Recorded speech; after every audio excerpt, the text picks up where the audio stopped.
पार्थ पवारांनी जिजाई बंगला पुन्हा एकदा महाराष्ट्राच्या नजरेत आणला. मुंडवा जमीन घोटाळ्याच्या संबंधात अमेडिया कंपनीचं रजिस्टर ऑफिस म्हणजे जिजाई बंगला पुण्याचा, तो पुन्हा एकदा आज गाजतोय. तो का गाजतोय? कारण की त्यांचे बालपणापासूनचे मित्र विक्रम काकडे यांच्या गळ्यामध्ये विधान परिषदेच्या उमेदवाराची माळ त्यांनी अखेर टाकलेली आहे. आता महायुतीचा धर्म बघा, त्याच्यामध्ये भारतीय जनता पार्टीचे जे माजी खासदार आहेत, त्या खासदार संजय काकडे आणि त्यांचा मुलगा विक्रम काकडे यांनी राष्ट्रवादी काँग्रेसमध्ये प्रवेश केलेला आहे आणि ताबडतोब विधान परिषदेची उमेदवारी पदरात पाडून घेतलेली आहे. आता संजय काकडे माजी खासदार मागच्या महिन्यामध्ये म्हणजे 29 एप्रिल रोजी ज्या वेळेला मलबार हिलवरच्या देवगिरी बंगल्यामध्ये सुनेत्रा वहिनींच्या उपस्थितीमध्ये अशीच विधान परिषदेच्या जागासाठी जी बैठक झाली होती, त्या बैठकीमध्ये विक्रम काकडे यांना उमेदवारी द्यावी असं जे पार्थ पवार यांनी आग्रह धरला होता, त्याच्या बातम्या आल्या होत्या. त्यानंतर संजय काकडे यांनी सांगितलं होतं की 100% मी आणि माझा मुलगा भाजप सोडणार नाही, आम्ही भाजपमध्येच असणार आहोत. आणि आज महाराष्ट्राने काय पाहिलेलं आहे, राष्ट्रवादी काँग्रेसमध्ये या पिता पुत्रांनी प्रवेश घेतलेला. एकूणच राजकारण हे कसं धंदेवाईक झालेलं आहे त्यासंबंधी आपण थेट चर्चा करू. नमस्कार, जय महाराष्ट्र. मी डॉक्टर अनिल फळे. माझी आपल्याला विनंती की चॅनल सबस्क्राईब करावं, सबस्क्राईबचं बटन दाबावं आणि आपल्या प्रतिक्रिया बिनधास्तपणे नोंदवाव्या. हे बघा, संजय काकडे हे तसं बुजुर्ग नाव आहे पुणे जिल्ह्यातल्या राजकारणाविषयी, शहरातले आणि गर्भ श्रीमंत राजकारणी आहेत. मग राजकारणामध्ये उमेदवारी मिळवण्यासाठी जी काही पहिली अट असते, इलेक्टिव्ह मेरिट आणि पैसा ओतू शकता का, ती अट आणि राजकारणामधली जी श्रीमंती आहे, जी कार्यकर्त्यांना हवी असते, त्या कार्यकर्त्यांनी काय करायचं असतं, सतरंज्या उचलायच्या असतात. बरं, त्या सतरंज्या उचलता उचलता गर्भ श्रीमंत झालेले काही कमी उदाहरणं नाहीत. जसं ज्यांची इच्छा आहे राष्ट्रवादी काँग्रेसमधून आपल्याला उमेदवारी मिळायला पाहिजे होती, ते दीपक मानकर यांच्यासह एकेका भल्यांवर काय आरोप झालेले आहेत, कशा पद्धतीचे आरोप झालेले आहेत.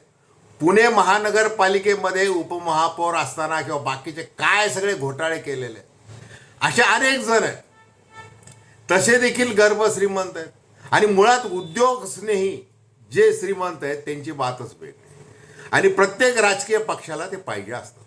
आता पार्थ पवारांना जशी राष्ट्रवादी काँग्रेसच्या भविष्याची वर्तमानाची चिंता आहे, त्याचबरोबर खरी चिंता आहे त्यांना पक्ष निधीची.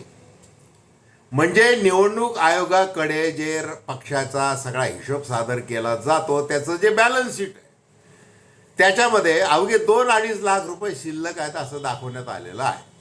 आणि मग पार्थ पवार यांनी काय केलं पुढं, छगन भुजबळ तुम्ही 4,500 कोटीचं टेंडर वगैरे काय ठेकेदार मी जो पाठवतो त्यालाच दिलं पाहिजे, तुम्ही नाही ऐकलं तर तुमचं मंत्रिपद धोक्यात, ठेका धोक्यात वगैरे वगैरे वगैरे.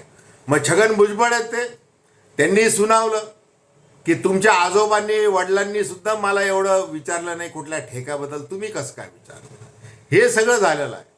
आज जो काही राजकीय तमाशा पुणे जिल्ह्यामध्ये पाहायला मिळालेला आहे, त्याची सुरुवात काल जिजाई बंगल्यामध्ये रात्री 8:30ला जी बैठक सुरू झाली ती रात्री 1:30 वाजता संपली. तिथून माजी आमदार सुनील टिंगरे हे तावातावाने बाहेर पडले आणि त्याच वेळेला निश्चित झालं की पार्थ पवार यांचे खास मित्र विक्रम काकडे हे भारतीय जनता पार्टी सोडून राष्ट्रवादी काँग्रेसमध्ये येतील आणि त्यांना ती उमेदवारी दिली जाणार. या बैठकीला सगळेजण हजर होते आणि ज्या वेळेला संजय काकडे विक्रम काकडे यांचा प्रवेश झाला त्यावेळेला दिलीप वळसे पाटील, अनिल पाटील हे भारतीय जनता पार्टीचे नेते आणि अर्थातच जय पवार, पार्थ पवार हे देखील उपस्थित होते आणि त्यांनी ती तिरंगा राष्ट्रवादीचं घड्याळ चिन्ह असलेले गमजे गळ्यामध्ये घातले.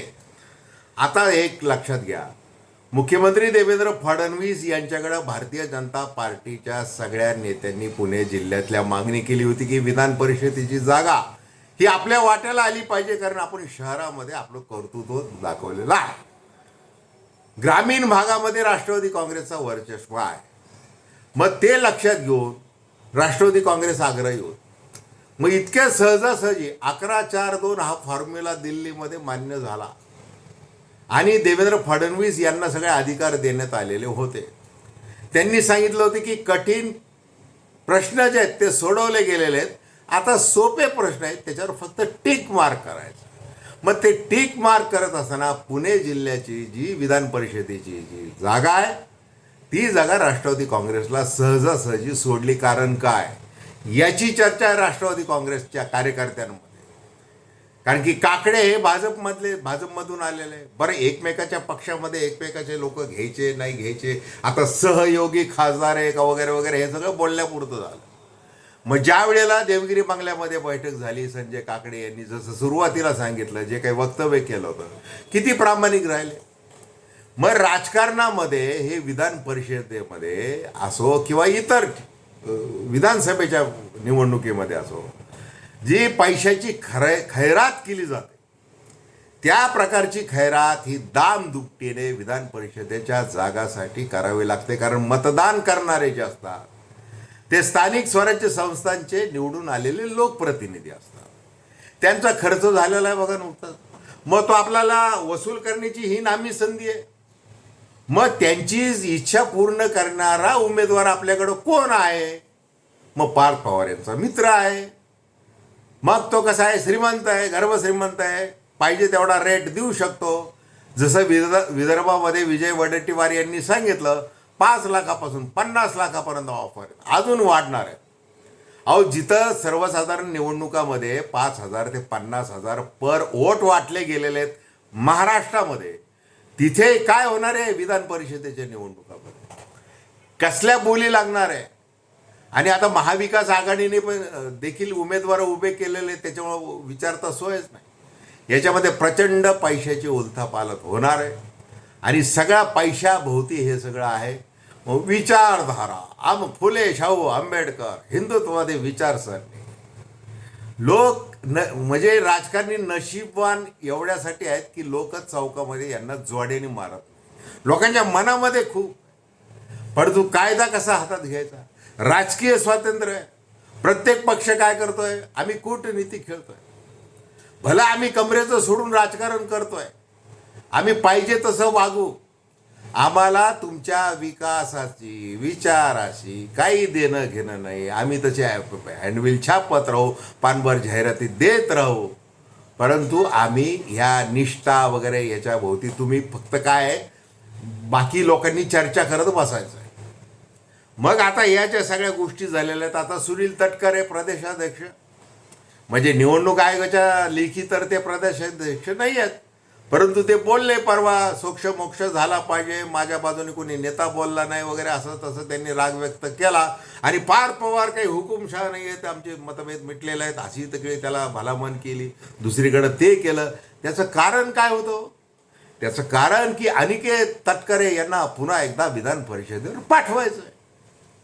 मग तिथं ते झालं, सेटिंग झालं. आणि म्हणून तटकरेंच्या भाषेमध्ये काय झालेलं आहे की हे मतभेद जे आहेत आणि ते आमचे संपलेले आहेत, ते मुळात नव्हतेच.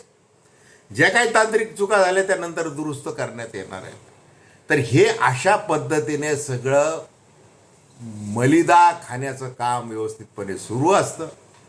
आता ना मुख्यमंत्री देवेंद्र फडणवीस यांना आमिडिया कंपनी, विकास खारगे समितीचा अहवाल, जिजाई बंगला वगैरे वगैरे काही आठवणार नाही. आणि त्याच बंगल्यामध्ये हा जो काही नवीन सौदा झालेला आहे तर तो राजकीय सौदा आहे. त्याच्यामुळे त्याच्यावर आक्षेप घेण्याचं काहीच कारण नाही. आपण काय करायचं, आपण फक्त बघत बसायचं. तर खूप खूप धन्यवाद. हा व्हिडिओ आपल्याला आवडला असेल अवश्य शेअर करा, सबस्क्राईब करा आणि आपली प्रतिक्रिया बिनधास्तपणे नोंदवा. धन्यवाद.